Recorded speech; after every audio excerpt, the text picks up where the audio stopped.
അടുത്ത കാലത്ത് ഇത് പ്ലെയിൻ എയർ പെയിൻറ്റിങ്സിൽ ഏറ്റവും സാറ്റിസ്ഫാക്ഷൻ കിട്ടിയൊരു വർക്കാണിത്. ഇതിൽ നിന്ന് എനിക്ക് മനസ്സിലായ കുറച്ച് കാര്യങ്ങൾ ഞാൻ നിങ്ങൾക്ക് വേണ്ടി ഷെയർ ചെയ്യാം. ഒന്ന്, സ്കെച്ചിങ് ലൂസാക്കുകയോ പിന്നെ പെയിൻറ്റിങ് പിടിക്കാം എന്ന് വിചാരിക്കുകയോ ചെയ്യരുത്. പ്രോപ്പറായിട്ട് തന്നെ സ്കെച്ച് ചെയ്യുക. പറ്റിയാൽ ഷാഡോസ് ഉള്ളത് മാർക്ക് ചെയ്തിട്ടാലും നല്ലതന്നെ, ഇച്ചിരി ഡാർക്കായാലും കുഴപ്പമില്ല. രണ്ടാമതായി, പെയിൻറ്റ് ആദ്യമേ തന്നെ മിക്സ് ചെയ്ത് വയ്ക്കുക. നമ്മൾ യൂസ് ചെയ്യും എന്ന് ഉറപ്പുള്ള പെയിൻറ്റുകൾ നേരത്തെ തന്നെ പാലറ്റിൽ മിക്സ് ചെയ്ത് വയ്ക്കുക, മറ്റൊരു ബ്രഷ് ഉപയോഗിച്ചുകൊണ്ട്.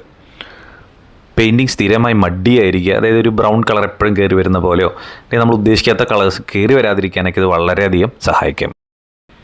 പിന്നെ വരുന്ന കാര്യം റഫറൻസ് ആണ്. റഫറൻസ് ചൂസ് ചെയ്യുമ്പോൾ നല്ല വെയിലത്തിരിക്കുന്നൊരു സ്ഥലം തന്നെ ചൂസ് ചെയ്യാം. അപ്പോൾ നമുക്ക് പെട്ടെന്ന് തന്നെ ആ ഒരു ഷാഡോയുടെ ഷേപ്പ് കിട്ടും. ഈ ഇന്ന ഷേപ്പിലാണ് ഷാഡോ ഇരിക്കുന്നത്. ഇത് ഭയങ്കര ഇമ്പോർട്ടൻ്റാണ്. പെട്ടെന്ന് നമുക്ക് ആ ഒരു പെയിൻറ്റിങ്ങിനെ പോപ്പ് ചെയ്ത് നിർത്താൻ ഇത് ഹെൽപ്പ് ചെയ്യും. ഇതൊക്കെ എനിക്ക് വൈകി വന്ന തിരിച്ചറിവുകളാണ്. എല്ലാവരും പെയിൻറ്റിങ് ചെയ്യുമ്പോൾ ഇത് പരീക്ഷിച്ച് നോക്കുക. ബൈ.